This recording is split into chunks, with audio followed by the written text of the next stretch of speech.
এই ভিনিসিয়াসকে ব্যাখ্যা করবেন কিভাবে? কিভাবে ব্যাখ্যা করবেন তার এই গোলটাকে? কি অসাধারণ একটা সোলো গোল! প্রতিপক্ষের ডিফেন্ডারদের নাচিয়ে গোলকিপারকে ফাঁকি দিয়ে কি দারুণ ভাবেই না বলটা জালে জড়ালেন। প্রতিপক্ষের সমালোচনার তীরে যখন জর্জরিত ভিনিসিয়াস, ভিনি ভক্তরা ঠিক তখনই ভিনিসিয়াস এই অসাধারণ একটা গোল করে জানান দিলেন তিনি ফুরিয়ে যাননি, তিনি এভাবেই ফিরে আসেন। তিনি ফিনিক্স পাখির মতো বারবার ফিরে আসবেন। শূন্য থেকে যে হিরো হয়েছে, সে হিরো থেকে শূন্যে যেতে চায়।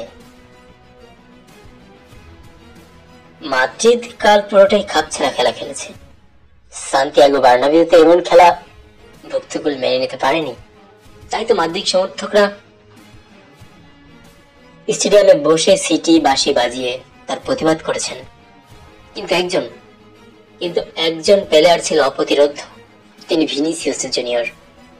বাপাস থেকে প্রতিপক্ষের ডিবক্সের মধ্যে যে থ্রেট তিনি সৃষ্টি করেছেন, যেভাবে প্রতিটি ডিফেন্ডারদের মনে আতঙ্ক সৃষ্টি করেছিল, যেভাবে তিনি নাচিয়ে ছেড়েছেন, সেটা আসলে না দেখলে বিশ্বাস করা সম্ভব নয়।